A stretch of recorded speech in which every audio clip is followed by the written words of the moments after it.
नमस्कार दोस्तों, मेरा नाम है विजय कुमार। आप देख रहे हैं कॉमिक्स पिटारा चैनल को। तो चलिए दोस्तों, बाकेलाल की इस हास्य और मजेदार कॉमिक्स को शुरू करते हैं, जिसका नाम है पोपट में जान। आप देख सकते हैं इसका कवर पृष्ठ, जो कि कुछ इस तरह का है। ओके, तो चलिए इसकी शानदार स्टोरी को हम शुरू करते हैं। हमारा महानायक बाकेलाल हिंद हिमोरा की बर्फीली वादियों को पार करता हुआ, रेतोड़ा की लू भरी आंधियों का सामना करता हुआ, अल्मोड़ा के घने जंगलों की खाक छानता हुआ, पथोड़ा की पथरीली घाटियों का सीना चाक करता हुआ जा पहुंचा राक्षस छिछोरा के महल पर, जिसकी सबसे ऊंची प्राचीर पर कैद थी बल्लभगढ़ की राजकुमारी क्षमा। ठहरो, अगर राजकुमारी का नाम क्षमा है तो उसे छुड़ाने बाकेलाल नहीं मरखप जाएगा। ये मुंह और मसूर की दाल, अपने पजामे में फंसा नाड़ा तो छुड़ा नहीं सकता, चला है मुझे छुड़ाने। उल्लू का ठप्पा, कुत्ते की दुम, मुंह कर काला, गधे पर घूम। गुर्र। आपको कितनी बार समझाया है श्रीमान मरखप कि जब मैं कोई कहानी सुना रहा हूं तो बीच में टोका ना करें, कथा की तारतम्यता भंग होती है। आपको सीधी बात में बात समझ में नहीं आती क्या? घुर्र। आपको भी मैंने कितनी बार समझाया है कथाकार पकाऊं कि जब बात क्षमा की हो तो सेनापति मरखप किसी और को उसके साथ बर्दाश्त नहीं कर सकता।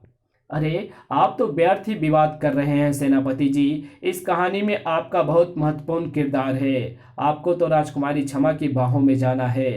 क्या कहा? क्षमा की बाहों में? फिर ठीक है, तुम कहानी आगे बढ़ाओ। तो फिर ठीक है, मैं कहानी आगे बढ़ाता हूँ। जैसे ही हमारा महानायक बाकेलाल राजकुमारी क्षमा को छुड़ाने किले के अंदर पहुंचा तो उसके सामने आ गया राक्षस छिछोरा। क्यों रे मानो, कौन है तू जो भरी जवानी में यहाँ मरने चला आया? ना हो किसी से दोस्ती, ना हो किसी से बैर, बुरे काम से कर लो तौबा, तभी तुम्हारी खैर। मार मार कर दूंगा मुंह में तेरा लाल, बंदे को सब प्यार से कहते हैं बाकेलाल। महानायक बाकेलाल ने अपनी चमत्कारी तलवार सीकड़ी के कई वार राक्षस छिछोरा पर किए, मगर राक्षस छिछोरा पर उसके वारों का कोई असर नहीं हुआ। और फिर राक्षस छिछोरा ने महानायक बाकेलाल को ऐसा पटका जैसे कोई धोबी कपड़े को पटकता है। वाह वाह, क्या कहानी है, मजा आ गया कथाकार। गुर्र। उफ, फिर टोक दिया। खैर, मैं आगे बढ़ता हूँ। कुत्ते की तरह पीटने के बाद भी महानायक बाकेलाल की हिम्मत कम ना हुई। आह, तुम मुझसे जीत नहीं पाएगा राक्षस छिछोरा। राजकुमारी क्षमा को स्वतंत्र कर दे, वरना धड़ाम। आह, वरना तुम मुझ पर गिर जाएगा और मैं कुचला जाऊंगा। अपने महानायक बाकेलाल की ये दशा देखकर क्षमा चिल्लाई, नहीं, उठो मेरे महानायक, उठो और अंत कर दो इस दुष्ट राक्षस का। परंतु राक्षस छिछोरा ने महानायक बाकेलाल का सारा तेल निकाल दिया था। वो तिल भर भी नहीं हिल सका। तभी राक्षस का पालतू तोता, जो राक्षस से ज्यादा छिछोरा था, राजकुमारी क्षमा के पास आया। उठ जा ओ मेरे नायक, अब तेरा ही आसरा है। टे, तू एक बार मुझसे शादी के लिए हाँ कर दे मेरी जान, फिर देख मैं तुझे कैसे इस राक्षस से बचाता हूँ। तोते की बात सुनकर राजकुमारी क्षमा ने तोते को अपने पास बुलाया। इधर आओ मेरी जान, मेरी बाहों में आ जाओ। जैसे ही तोता क्षमा की बाहों में आया, क्षमा ने उसकी गर्दन तोड़ दी। मर छिछोरे। टे टे आ तोते के मरते ही राक्षस छिछोरा भी मर गया, क्योंकि राक्षस की जान तोते में थी।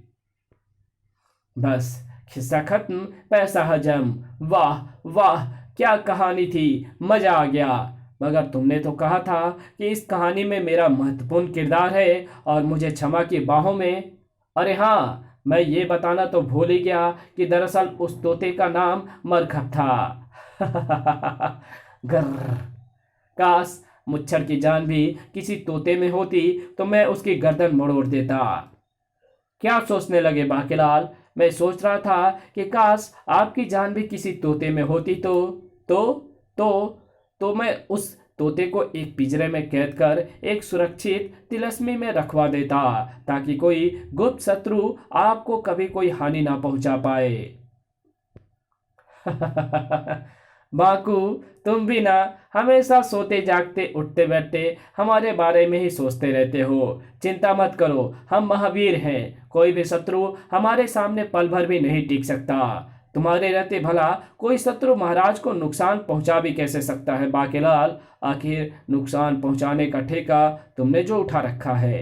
सो तो है सेनापति, परंतु फिर भी सतर्कता तो जरूरी है ना, क्योंकि इसी सतर्कता के कारण तो आज तक मेरी पोल नहीं खुली। अब वो सब छोड़ो बाके, और हमारे साथ पशु महल चलने की तैयारी करो। भूल गए, हमें आज पशु महल का औचक निरीक्षण करना था। जो आज्ञा महाराज। पशु महल में ये मोटा भी कम विलासी नहीं है, खुद अपने पालतू के लिए भी महल बना रखा है। इन पशुओं के राशि ठाट तो देखो, आलीशान महल, दास दासियों की भीड़। थोड़ा आगे बढ़ने के बाद, अरे गज्जू, तू रहने दे बेटा, तुझसे नहीं होगा। तूने पिछली बार भी चेष्टा की थी पर उठा नहीं पाया था। तुझे तो एक दिन मैं ही उठाऊंगा मोटे मनुष्य इस दुनिया से। देखा, मैंने कहा था ना, रहने दे। चल ठीक है, अगली बार कोशिश करियो, तेरे लिए दूध बादाम भिजवा दूंगा। हाथी के लिए दूध बादाम, और मुझे तो कभी मूंगफली के लिए भी नहीं पूछा मुच्छड़। धाड़ च्यों, हाय मार डाला, च्यों। नजर लगाता है कमबख्त। थोड़ा और आगे बढ़ने के बाद, हिंद घोड़दास। जी महाराज, तुमसे कितनी बार कहा है कि छलांगी के ऊपर से कोई भी उड़ती चीज नहीं गुजरे। जानता है ना, किसी भी उड़ती चीज को देखते ही ये उड़ने की कोशिश करने लगता है। गलती हो गई महाराज, जरा आंख लग गई थी और गड़ा। अगली बार आंख लगी तो आंखें निकलवा ली जाएंगी, समझा? रहता है जमीन पर और ख्वाब आसमानों के, जैसे कि परियों के खानदान से हो। थोड़ा और आगे बढ़ने के बाद, कि पग घुंघरू बांध मीरा नाची थी और हम नाचे बिन घुंघरू के। अरे वाह सतरंगा, तू तो बहुत अच्छा नाचने लगा। क्या खाक नाचने लगा, जी तो करता है कि इसके सारे पंख तोड़ डालूं। पीहूं पीहूं, ये ले नाच पीटे, सक सक। अरे नहीं सतरंगा बेटा, गुस्सा मत कर। ये तेरा नृत्य देखकर अप्रसन्न नहीं हो रहा था, इसकी शक्ल ही ऐसी है। थोड़ा और आगे बढ़ने पर, नहीं बेटा हन्नू, ये पेड़ तुझसे नहीं उखड़ेगा। तू उस छोटे वाले पौधे को उखाड़ने की कोशिश कर। अबे तू हन्नू है, पवन पुत्र हनुमान नहीं, अपनी औकात मत भूल। तड़ाक, हाय खो खो, मुझे चिढ़ाता है कमबख्त। आखिरी में मेरे बल्लू को क्या हुआ पशुवैद? सुबह से ज्वर बहुत बढ़ गया है, मैंने दवाई दे दी है, थोड़ी देर में ठीक हो जाएगा। ओह, अब समझ में आया कि सुबह से मेरी तबीयत ठीक क्यों नहीं लग रही है। हाय, बल्लू को ज्वर हुआ तो मोटी की तबीयत क्यों बिगड़ने लगी? उस रात बाके की आंखों से नींद कोसों दूर थी। जरूर इन पशुओं के साथ मोटे का कोई विशेष संबंध है। उनके लिए खास पशु महल बने हुए हैं। उनके आगे पीछे दास दासियों की भीड़ लगी रहती है। उनकी देखरेख में कोई लापरवाही होती है तो मोटा आग बबूला हो जाता है। पशु बीमार पड़ते हैं तो मोटे की तबीयत भी खराब हो जाती है। मेरी बाके बुद्धि कुछ कह रही है कि दाल में जरूर कुछ काला है। पता कर बाके, पता कर, परंतु मुझे इस विषय में कौन बता सकता है? आखिर कौन? गन्ना धाय, हाय मेरा बिक्कू कितना बड़ा हो गया है। धाय माँ, और मोटा भी। अरे गर्दन छोड़ो धाय माँ, वरना मैं टे बोल जाऊंगा। अले मेरा बत्ता, ऐसे कैसे टे बोल जाएगा? इनसे मिलिए धाय माँ, ये आपकी बहू है। बहू, प्रणाम धाय माँ, सुखी रहो, दूधो नहाओ पूतो फलो। ये तो कहते हैं कि सुखी रहो, दूध बचाओ और फूटो चलो। गड़ब, क्यों रे बिक्कू, बहू क्या कह रही है? कान छोड़ो धाय माँ, अब हम बड़े हो गए हैं। स्वर्णे तो मजाक कर रही है। बड़ा हो गया है तो क्या हुआ, मेरे सामने तो बच्चा ही है ना। अरे ये सीकड़ी कौन है? वही शक्ल, वही सूरत, वैसे ही नैन नक्श। ये तो मेरा गन्नू है। गन्नू, मेरा गन्नू मुझे छोड़कर कहाँ चला गया था मेरे लाल? बू। गन्नू, गन्नू।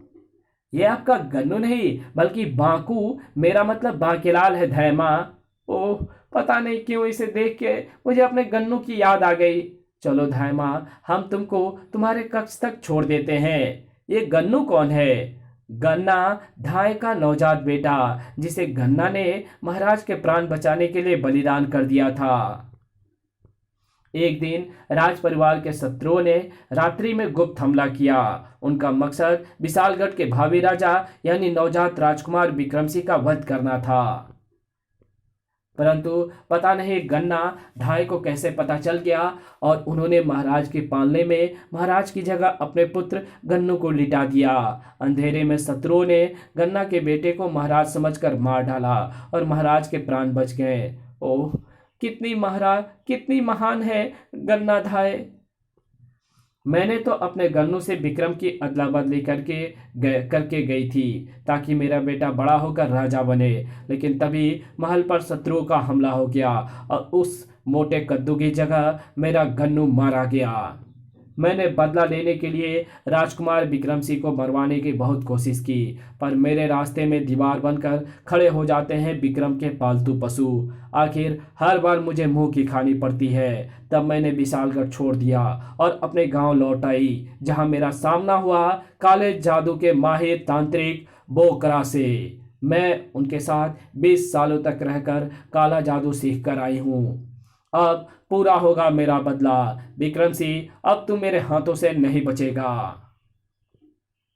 ओह, तो ये है असली कहानी। यानी गन्नाधाय भी मेरी तरह उस मोटे मुच्छर मनुष्य के जुल्मों की मारी है। फिर तो ये मेरी सच्ची हमदर्द साबित हो सकती है, मगर अभी इसके सामने अपना रहस्य खोलना उचित नहीं होगा, क्योंकि एक सच्चा षड्यंत्रकारी कभी अपनी परछाई पर भी भरोसा नहीं करता।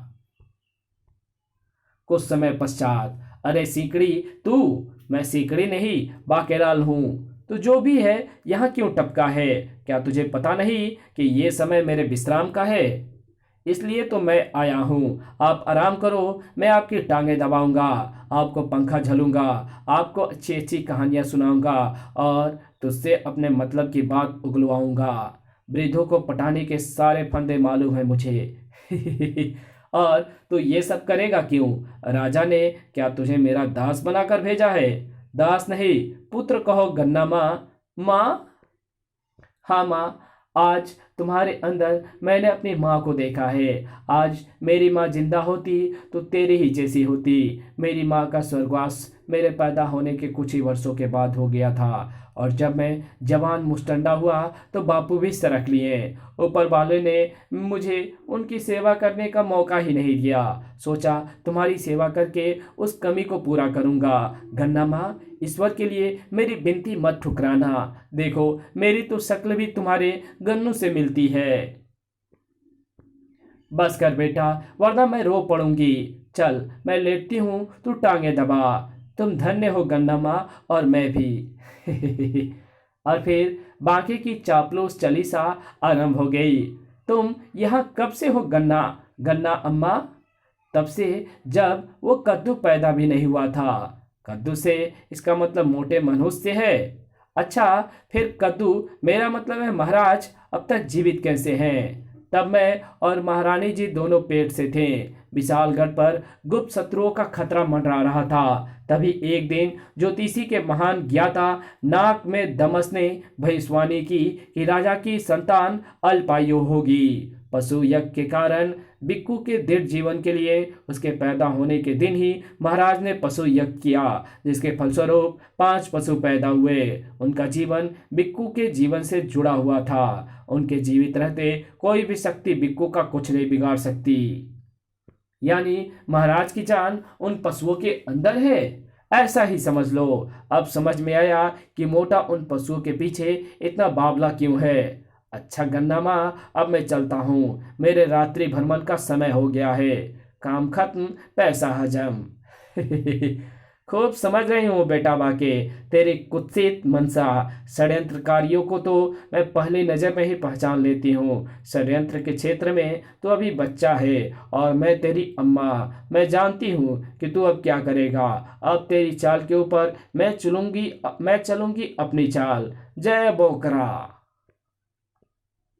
बाके ने अपनी योजनाओं का ताना बाना बोल लिया था। ये पहुंच गया मैं पशु महल के अंदर और मेरा पहला शिकार है गज्जू। और उसके लिए मुझे गज्जू के सामने बस एक गन्ना फेंकना है। हाय, ये मेरा गन्ना है, मेरा पसंदीदा। हाय, ये स्वाद तो कुछ जाना पहचाना सा लगता है। क्या मिलाया है बे इसमें? मादक रस। इसके प्रभाव से हाथी बावला हो जाएगा और मेरे पीछे आएगा, क्योंकि मैं इसके सामने एक और गन्ना फेंकने वाला हूँ। अबे, ये क्या, एक और गन्ना? बेटा गज्जू, तेरी तो निकल पड़ी। मगर हाथी जैसे ही आगे बढ़ा, हाय, ये क्या, मैंने जैसे इसे लपकना चाहा, ये अपनी जगह से खिसक गया। अरे, ये तो फिर सूंड से निकल गया। गुर्र। गज्जू से होशियारी, छोड़ूंगा नहीं तन्ने, उठा उठा के पटकूंगा गन्ने। शाबाश बेटा गज्जू, आ गया बाहर। अब आजा मेरे पीछे। चीर दूंगा, फाड़ दूंगा, कुचल डालूंगा। भागता कहाँ है बे सिकड़ी? रुक जा। ये आ गई है गजोला की घाटी, जहां बनेगी इस मोटे हाथी की कब्र। रात को इधर ही छुपा देता हूं, गज्जू आता ही होगा। जब तक गज्जू वहां पहुंचा, बाके गधे के सींग की तरह वहां से गायब हो चुका था। कहाँ गया वो बोदी वाला? बिल्कुल ठीक जगह पर पहुंच गया है तू गज्जू। अब मुझे बस ये चट्टाने नीचे लुढ़कानी है, जिसे मैंने कल ही पेंदे से इतना ढीला कर दिया है कि ये जरा से दबाव से लुढ़क जाएगी और हो जाएगा उस मोटे का क्रियाक्रम। अच्छा बेटा, गज्जू को लुढ़काने चला था। अब देख गज्जू तुझे कैसे लुढ़काता है। मर गए, ये तो बच गया। अब आया ऊंट पहाड़ के नीचे। यह है गज्जू का धोबी पाट।